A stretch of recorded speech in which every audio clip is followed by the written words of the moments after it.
log into my my research here. I gotta pull Safari back up for that one. All right, we're live here, RotoPros Pre-Lock Show, Tuesday, August 21st. It is. I'm Chris Durrell here with Josh. How's it going today?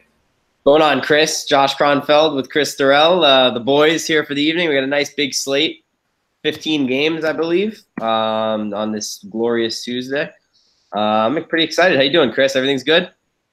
Yeah, everything's great today. We got some normal weather here finally, and just looking to keep the streak going. I cashed again, main slate 50-50s double ups last night, 7 of the last 8 days, so looking to keep it rolling. Keep doing whatever you're doing. For sure. So yeah, before I talk to Josh offline here, something I wanted to do here is just kind of share my screen if it's possible. We got 2 people on here, and I'm just going to kind of go through my cheat sheet. Something I put together for the customers in the chat and stuff I share every day. I just kind of want to go over it for some of the new people, or even some of the people that maybe haven't seen my other videos yet. So I'm just going to share my screen here quick. Do it. Great info. And present to everyone. There we go. So we got the sheet up. Don't know if you can hear the humming, but it's going through some mega updates at the moment. I put some new stuff in there today. So the first thing you're going to see when you open it up is the Tuesday Pitchers tab. And you can see it's got a list of all the pitchers. We got pricing. We got whether they're lefties or righties, what park they're in, park factor. So obviously better pitcher parks are going to be in the green. And I bring that data in from this park factor tab at the bottom. And what that is going to be looking at is the last 3 years park factor data all put into one, just because some things change from year to year. So I just kind of wanted to look at it, kind of an average there. So that's where that comes from. And then we've got the odds, the over-under and stuff. And then we've got your stats for the pitchers, ERA, XFIP, Sierra, K per 9, K percentage, walks, swing and strike rate, that kind of stuff. And then going over here into the blue is the opponent data. So this is the opponent. In the dark blue here is the opponent data on the season. Light blue is opponent data last 14 days. And then we've got splits. So we've got opponents versus left-handed pitching, opponents versus right-handed pitching. And then what I added today was actually just kind of combining that. It's with like an if statement. So pretty much is going to rank it by deciding whether the pitcher is left or right, and then just pulling that data in rather than you having to decide and go over here and pick the column. It's actually giving you that data here. So these numbers here, like for instance, we've got 2 lefties at the top. So it is going to pull data from the green column. The next pitcher, Berrios, is right-handed, so that's going to pull his data from the right-handed column, just so we can kind of see which pitchers are in the best splits and the best situations tonight. Make it a little bit quicker when you're doing your daily research. And then something I've just been working on, it's a work in progress definitely on the right, is my model. So I've got all these ranked. So I've got the pitcher's XFIP ranked and his K per 9 ranked and all that kind of stuff. And then I put weights up here at the top. And what I'm doing with that is just trying to build a model of who are the best pitchers in the best situations. It's not do or die. I'm not going to pick those pitchers just because they're number 1 on my chart or number 2 on most nights. But for most part, it's what it's doing right now is it's really helping me go down and find values in pitchers who are either in good matchups, you know, fit the bill good if we're looking at K per 9. So some nights, if I'm just looking for upside for GPPs, I'm going to erase all these and probably start over and put like K per 9 and swinging strike rate through the roof. And then like the K percentage split, put that way up there as well, just to kind of pick out those guys that have more upside than others. So that's kind of how I use that. Just going to see if we have any questions on that before we move forward. No questions on that right now. So the next thing I'm going to jump into is the second tab, and that's the team stacking tab. So what I did here was list all the teams, their implied runs for the night listed. So obviously the best offenses tonight in implied runs, showing their park, what park they're in, park factor again. So this time green is going to be the best park factor. So of course Colorado is the best, and they've averaged like a rank of 1.7 in park factor the last 3 years. So then we've got that team's overall last 14, last 7 days data, their home and road splits, their right and left splits, and then we've got their pitcher that team is facing tonight. And this is where I really dig into my stacks. I'm looking at, say, anything in green here is going to be good. Obviously, red's going to be bad. So the first one that stands out, obviously, is Ariel Jurado. You're going to see Oakland's on my stacks when we get to the next tab. He's got a 6.41 ERA, 44% hard contact. that kind of thing. So you can see that kind of translates across the board. He's green in a lot of boxes, so just means he checks a lot of the boxes. And I'm going to eventually make this into a model as well, so that not only are we going to look at implied runs, but maybe there's a team that maybe has an implied runs, say in the 6th or 7th ranked on the night, but with their matchup, they fit the bill and they're going to be definitely one of the top stacks. So that's something I'll be looking at as well when I do my daily research. And then just for the customers, to show them what teams I'm looking at tonight, I've got my top stacks tab. I've mentioned it before on our videos. So I've got team versus pitcher. I've got the 4 hitters, the main hitters that I'm looking at for each team. Haven't seen Oakland's lineup yet, so I haven't filled that one in. And then I just put some notes over here, mostly on the pitcher and why I'm targeting them. And then if there's any other bats besides those 4 that I'm looking at. Last night was a great example. You could get in Oakland. You could have went with the bottom of the lineup stack, and it probably would have won you GPPs because that new guy on their team, his first 2 career home runs last night, he was like, I think I checked at one point.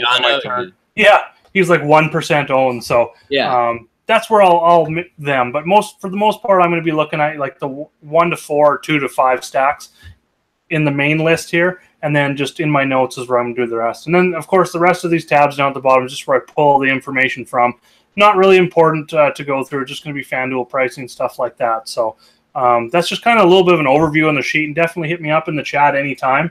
And, I can either share it with you. We can get on a video just in a chat while you're on the sheet and I'm on the sheet. And I can explain it to pretty much anyone if you have any questions whatsoever about the sheet. So definitely with that, I'm just going to stop that and get into some of the top pitchers here for tonight. So I'm doing a little bit of talking. Who are your top couple pitchers, I guess, when you're looking at cash games tonight? Oh, no, dude, that was awesome, man. I think everyone's very appreciative of that. It's a hell of a model. But obviously, number 1 for me tonight is going to be the Snellzilla, Blake Snell. He's been absolutely dirty this year. It's a 7-run over-under. They're home against Kansas City. I don't have their WRC plus against lefties right in front of me, but I'm sure it's not very good against dominant lefties like Mr. Snell. They're awful against lefties. Yeah. So, yeah, Blake's clearly my number 1 high-priced option. I think he's significantly better than Corbin and Berrios. Corbin, I guess actually, no, I'll take that back. Corbin is number 2 for me in terms of expensive guys, but I still prefer Snell's matchup. The Angels, obviously, without Trout, get a little bit of a bump with the lineup not being as great for Corbin, but definitely Snell, high-price option. Moving down a little bit, I'll definitely have some Junior Guerra exposure tonight. He's someone who, on my projections, I project almost about 2.5x from tonight, depending on the win. Obviously, Sal Romano should get spanked around, so he'll have plenty of run support. And charts also like Brad Peacock, but I don't think he's going to pitch very long tonight. I think that'll be a little bit of a bullpen game. So yeah. I'll probably have some sort of Snell Guerra combo. Or honestly, Steven Matz is another guy I'm looking at because of the basically you or I could go out there and pitch against San Francisco and do pretty well. Rack up 5Ks. Yeah. So I'm not a big Matz guy at all. In fact, I usually target against him, but so I think that's safe tonight given his price. Yeah, I'm actually right there with you tonight on Snell, and I read a report come out that said he's going to be limited to like 6 or 7 innings. Well, I mean, that could be like 95 to 100 pitches, so he's pretty much back to full go for Snell. So he's definitely most dominant on the slate. He's number 1 in my model, as you could see before. Number 1 in the splits, 24% K rate in the split tonight. So minus 270 favorite, like you said. So he's number 1 for me. I'm almost number 2 in my model tonight is Tanaka. He's had, since the All-Star break, just going to kind of bring up his game log here since the All-Star break. He's had 1 bad start. He allowed 6 earned runs 2 starts ago to Texas. He rebounded, only allowed 2 in 6 innings to Tampa Bay. And in 4 or 5 starts since the All-Star break, outside of that one where he allowed 6, he's only allowed 3 earned runs in the 4 other starts. He's had 8 or more strikeouts 3 times in that time. So definitely looking at him, probably more from a GPP standpoint. For me, he's more expensive than Snell on FanDuel, so definitely leaning Snell on FanDuel for sure. And then I think Tanaka makes a nice pivot on DraftKings. Same with Corbin. Corbin's number 3 in my model. He's just a little more expensive. So I think, with those other options, I think he's going to be a little bit under-owned tonight. He's a big favorite. The only problem is, I mean, LA is missing Trout, but they have been red hot since the All-Star break, like the number 2 or 3 team in WOBA and WRC Plus, which just blows my mind. It's kind of like the Baltimore thing. When Baltimore came out, without Machado, they traded him, of course, a little bit different, but Baltimore was on fire. So it's like they're almost trying to pick Trout up, I guess you could say, but it's still a very depleted lineup with a lot of, they don't strike out a whole bunch, but having Trout out of there who doesn't really strike out ever, I think is a little bit of an upgrade for sure, and from a perceived standpoint. So they're also in their worst split against a lefty as well. They're tons better, like 38 points better when you're looking at WOBA against right-handed pitching. So this is definitely the split you want to attack the Angels in tonight. So definitely like him for GPPs. And then one guy he didn't mention, he doesn't fit the model. He's down in my model just because this is his major league debut. He's the number 4 pitching prospect in baseball's Michael Kopech. He came over in the trade with Moncada from the Red Sox. Now, he's kind of stuck down in the minors. We talked about this offline earlier. He's had some control issues. The reason I think they called him up is because he's finally figured it out. And since June 14th, I think it's been 7 starts. He's got 5 starts, 59 strikeouts, and 4 walks. So he's dramatically fixed that walk problem that he's had. And he faces a Minnesota team. Again, they're about the same against – actually, they're a little bit worse against lefties. So it's a little bit out of their split, but definitely he's got K upside. And I'd like them to be a little bit lower on DraftKings in that mid 7K range. Like I'd rather go down to Junior Guerra as my SP2 for cash games, like you'd mentioned. But for GPPs, I think you could get some super low ownership going with Corbin and Kopech, or even a Snell and Kopech, because at 7,600, I think there's just more safe options that people are going to roll with. 76. Your thoughts on him? Yeah, I like Kopech. I'm a bit of I don't want to say I'm a sucker for rookies or like guys making their debut. I don't like take them because they're making their debut or anything silly like that. But, Michael Kopech was the main piece in the Chris Sale trade. This guy is he's nasty. He throws like 103 or something. He throws really hard. He's like Chapman, but a starter. Yeah. And if he can keep his control together, which, clearly the White Sox think he can, that's the main reason he's been stuck in the minors for so long. Everyone, when you throw 103, everyone knows, the talent's there.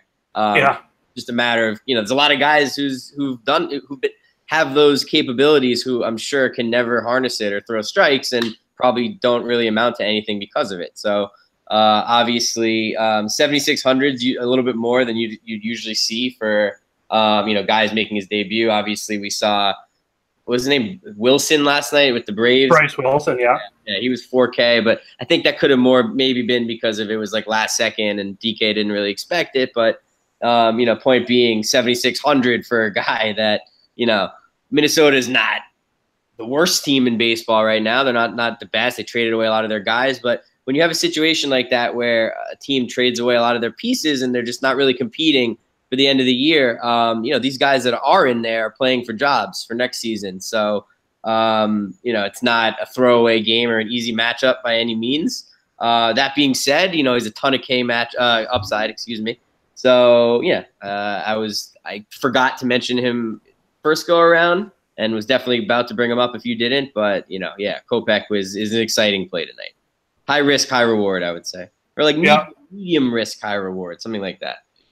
And back to Minnesota, I mean, they've also lost 2 of their best hitters. So when you're looking at their season numbers, they have, like I said, they have been a little bit better against righties. You can downgrade that a little bit in my eyes because, one, you've got rid of Eduardo Escobar, who had like a 400-plus WOBA against righties. Brian Dozier was better against lefties, of course, but still it's a big bat gone out of the lineup. So. When Matt Mieselman used to work with us, I believe he always told me that Dozier's hard hit rate and all those stats were just like down across the board. So he's having an interesting year. But yeah, point being, they have you can definitely lower their numbers for sure. Anyone else? I could have been mistaken. Actually, something. I got a couple things to question you about. One, for sure. What do you think about Tyler Anderson tonight? I know the game's in Coors, but is that like a little GPP option for you? One thing I was looking at, question was asked was about weather, and that is one of the weather games in Colorado. There's some rain. It looks like going to be there possibly around the stadium early on, and then even later into the game. And if that moves closer, I wouldn't say that I'm going to target any pitchers. I don't usually target pitchers in Coors anyway. But so, I mean, if it looks like it's going to be chance that it may come in like the 5th, 6th inning, I probably maybe take a chance with Tyler Anderson. He's actually been a little bit better at home. I haven't looked at the numbers completely at the moment, but I think he's had some better splits at home. So if that rain appears like it's going to stay away, I definitely think you can get like 5% or less ownership on him in GPPs, and you don't really need a whole lot from him. What's his price here? Yeah, he's 6,900, 6,600. So definitely that's a good hedge in GP. Not really a hedge, but a good contrarian choice. A little off the radar move, Yep. San Diego, they hit lefties a little bit better. So, it'll be pretty low owned, and it's a little GPP dart. Why not? He's not expensive enough where it's like crazy and he needs to work so hard to hit value. And like you said, he's got better splits this year at home. So, but that being said, this is a pretty good slate. It's very deep at pitcher, and there's a lot of guys who are like between like 6 and 8K that are just like very, very playable. So you might not need to reach for Anderson. Yeah, another one you didn't mention, I don't think you did anyway, was Kevin Gausman. Believe he was supposed to go last night, but they pushed him back till tonight. And he's a slight favorite. It's a good over-under, so he's got that going for him. Pittsburgh doesn't K a lot, under 20% against lefties and righties and on the season. So, they're middle of the pack looking at the stats from like the last 14 days, pretty much on par with their season, a little bit down in the power department lately. But I think Gausman makes more of an SP2 option for GPPs if you want to go that route on DraftKings for sure. Awesome. Is there anyone we did not mention here? Is there any questions? Something. Look, again, like I said, it's a very deep slate. Yeah. I'm kind of into Brett Anderson. Like he's 5,700. They have a new strategy where they just refuse to lose, so that's been working out for them. He's like it's 5,700. The guy hasn't been, he's not a K machine or anything like that, but he's in a good position to get the win considering Girardo sucks. So Oakland should probably be giving them a lot of run support. He's 5,700. He's coming off probably his best start of the year against Seattle, I believe, which is, a playoff team right now. So look, Brett, he was hurt for a while. He's come back. He's thrown quality starts in 5 of his last 6, I believe. So I'm into him. Yeah, it makes sense. Like you said, everything you said there makes sense. Now, when you talk about him not being a K machine, that's definitely the case. He's rocking a big old 4.4 K per 9 and 12% K percentage this season. So he's not missing bats, that's for sure. But I mean, if he goes 5-6 innings, gives up 2 earned runs, 3, 4, even 5 Ks, if that's his ceiling tonight, I think at 5,700, if you're punting there and going with like Corbin or Snell with him, or even Tanaka, and upgrading a ton of your bats because of it, I think you can get away with that for sure. I mean, I wouldn't run it on FanDuel at 69, but at 57 on DK. Neither would. Definitely an SP2 you can really stack the bats with, and just kind of hope for that 10 to 12 points, kind of a ceiling type thing. Decent amount of those tonight. I'm excited, but yeah, we're falling behind on time. Let's move on to bats real quick. Just real pause for a little ad break. I'm sure you guys know this already. We're relaunching the website. It looks great. We're very happy with what we got going on here. It's a new times, new vibes here at RotoPros. Things are on the up and up. So sign up now, rotopros.com. 2-week free trials, nothing to lose. Come see what we're all about over here. Have some fun. And we're here every day rocking it in chat pretty much all day long. From when I wake up in the morning, I got that chat open, ready to answer questions. So right on. Working hard over here. All right, cool. Let's move on to offensive stacks. For me, real quick, I'll get mine out of the way just because your explanations are amazing, a little bit more thorough. I got my eyes on Boston. I like them in important games right now. It's just like all eyes on you, little like walk, what's it called? Not audition, but like, little whatever they call opening night when it's like, no one's actually in the audience, and they're all just like practicing. So it's like, it's like a little playoff, vibe for them in Boston. Cleveland. Boston lost last night in a tough one, and their bats have been quiet for a couple games now. And I feel an explosion is coming soon. Shane Bieber has been all right, but I'll take Boston's bats over him. But obviously, that's only a couple of bats. I won't really be stacking them. That's just like if you have a GPP lineup with like two pitchers that are 12K combined, and you want to get like Mookie and JD and like Bogarts in there.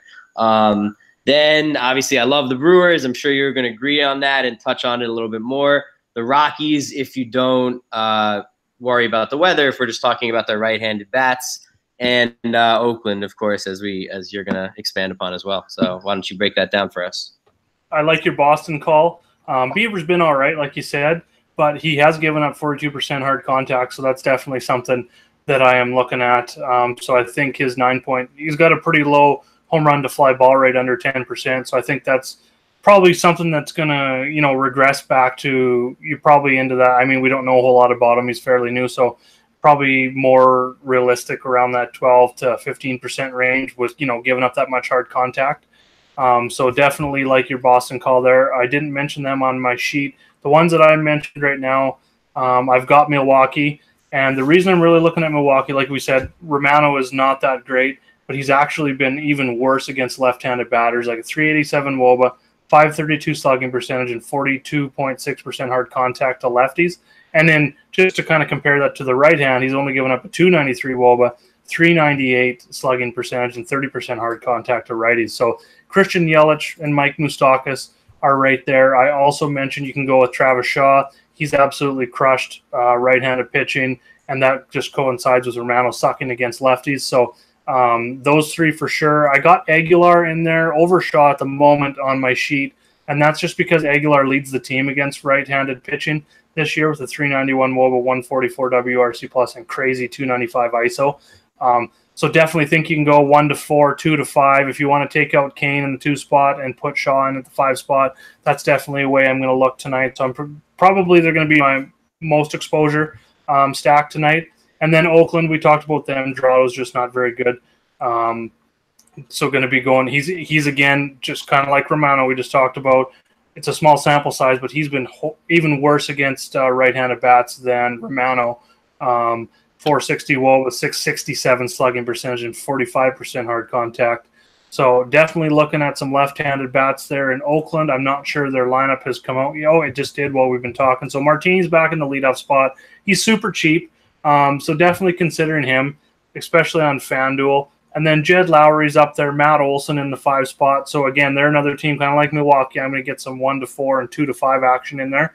If you want, like I mentioned, if you find these teams that have some high implied runs and you want to be a bit contrarian, rather than going with, say, a crappy offense to try and be contrarian, take that team like Oakland, Colorado, Milwaukee, and instead of playing the 1 to 4 hitters, which are all going to be like 30, 40% owned, like Chris Davis was 60% owned, and a lot of my 100-mans on FanDuel last night, just go to the bottom of the lineup. Get some 5 to 8 guys in there, or even the 9-hitter if you want, or even a wraparound like 8, 9, 1, 2, or shake it up a little bit when you're doing your stacks that way, and that's how you can be contrarian, and it would have worked last night. As we mentioned, Laureano there hit 2 home runs at like minimum price. So that's one way you can go contrarian. And then a team I think who is probably going to be contrarian has a high implied runs tonight, just because, I mean, we've got, looking at the implied runs, we've got Colorado, Oakland at the top. My team, I think, to get away from those two in some is going to be the Cubs. Yeah. They've been absolutely atrocious lately, but they have a ton of upside in their lineup. They're cheap now. Their prices have come down, and Zimmerman has struggled with 4+ earned runs in 4 of his last 6 starts with multiple home runs in 5 of those 6 starts. So he's definitely given up the long ball, and that's kind of what we're looking for upside. Got Albert Almora, he's leading off tonight. He's super cheap on both sites. And they got Hayward Baez is finally back up in the 3-hole. And then Rizzo. I'm also going to consider Zobrist and Schwarber in there if you want to go down the lineup a little more and even be more contrarian. And then to cap it off, the cheap punt stack of the night is going to be Tampa Bay versus Glenn Sparkman. So Sparkman was decent in his first career start. He only went 4 innings, though, and that's kind of what I'm looking at. I don't think he's going to go much more than 4 or 5 innings again tonight. And if that's the case, that plays right into Tampa Bay's hands because Kansas City has the worst bullpen in the league with a 5.20 ERA and 15% home run to fly ball rate. So if they get into that bullpen, into Kansas City's bullpen there early, I think they can attack it for 4 or 5 innings, and Tampa Bay's a team that could put up 6, 7+ runs tonight at really low prices. So I agree with that, my friend. I'm looking around. Where are you going to for value tonight? I know you just mentioned the Cubs and Javi Baez and Anthony Rizzo are way too cheap, so that's probably the first thing you should touch on. Yeah, for sure. I think a cheap plug home run hitter tonight. I like Jason Hayward against Jordan Zimmerman. That's kind of one guy I'm looking at. I think he's going to be really cheap. Usually look to the outfield for at least one value play that has some upside. And then I also like Joey Wendell. He's a little bit cheap for Tampa Bay there as well. 2,700 on FanDuel. He's 4K on DK, but I mean that's getting pretty low compared to some of the other options. DK is a little bit tighter with their pricing. FanDuel's been pretty loose there lately, so that's definitely one place I'm looking. You, Nick Hundley against Steven Matz tonight, hitting fourth. Yeah. In terms of value, I think I would agree with that. Let me just double check if there's anyone you didn't mention. For Boston, another one on Boston there. He's not complete value, but Xander Bogaerts is up into that 4 hole. I mean, talk about opportunity when you're hitting fourth behind Betts, Benintendi, and Martinez. Yeah, exactly. Also, one other guy that I was thinking about last night that I didn't really talk about enough was Marwin Gonzalez. He's 3,300 on DraftKings. He's got pretty good numbers. I mean, it's 8 at bats, but he's got like 4 or 5 hits or something off of Leak. They need a little help right now carrying the offensive weight while Altuve is out and Springer just came back. Correa just came back. So it's not all on Marwin, but he had a great game last night. So, we know he's feeling good, and 3,300 is a nice little price. Yes, sir. Cool. That's it for me. How about you? Or I guess maybe you want to do a home run call or something like that and then see if we have any questions. Yeah, if you're looking to go away from Coors, the Milwaukee bats I think are going to get some home runs tonight versus the Reds. I think they're in a good spot. Moustakas let some people down last night. I was in a couple different chats and on Twitter last night, and people were getting pretty mad. I mean, he was a call across the entire industry last night. So he's one guy I'm looking at, and I think Travis Shaw down in the 5 hole as well. Okay. Yeah, I mean, the Milwaukee lefties agreed for sure. The Colorado righties, specifically Arenado, Story, and Desmond, and LeMahieu. But the weather is a definite concern there, so I don't know. Hopefully they're lower owned. I really like Story, and it's amazing how he's really turned it around. Like, he's always had the power there, and he's always been crushed left-handed pitching, but he's dropped his K rate this year. He's got like a career high 294 average and 350 OBP, and that's just like unheard of from a guy that used to strike out like 35% of the time. So seeing that he's become more of a complete hitter, definitely on my radar tonight. I'm sure it helps to have Arenado coaching you. Yeah, no doubt. My home run call is Matt Olson. Oh, I like it. Lefty spanked Jurado. He's coming off like an 0 for 5 night. He's ready to just put one in the seats. And he's in the 5 hole, so he might be a little bit overlooked there as well. Definitely. But yeah, do we have any questions? I can't see the chat right now. I was just I pretty much kind of worked the questions in as we went along, so I think we answered them all. Had one about Colorado and Coors. Answered concerns was just weather concerns, cheap plugs and home run plugs, so we covered that as well. So I think we wrapped her up there, bud. Beautiful. Let's get it tonight, Chris. Just again to summarize real quick for everyone, I guess we like. Hold on, let me pull it up. We like expensive wise. Snell is our consensus number 1 pitching. Corbin and Tanaka, I guess, are kind of tied for second. Tanaka's probably got a little bit of a bump because of his price. We're talking DraftKings here. On FanDuel, Chris likes Blake Snell more than Tanaka because of the price there, so we're definitely in agreement. He's the unanimous number 1 across the board. We're not worried about innings restrictions or anything like that. The matchup's fantastic. He's a little expensive, but you can make it work. Michael Kopech is exciting. He's a young rookie tonight, checking in at 7,600, a lot of K upside. I like Junior Guerra, so does Chris. Steven Matz, because San Francisco has been, the Sister Jean or whatever that woman who just threw the curveball today could strike them out. And then moving over to offense, we both like Boston. It's a little sneaky, specifically Mookie, JD, and Xander. Milwaukee lefties, Colorado righties. Watch out for the thunder and the rain. And Oakland is hot as it gets right now. So it's definitely their lefties, and you can't go wrong with Chris Davis. So that does it for us over here at RotoPros.com. Sign up. Come be a part of this. We got some good things going on here. And we'll be checking back in on Friday. Right? Cheers, everybody. Have a good night. Let's see some green screens. Yes, sir.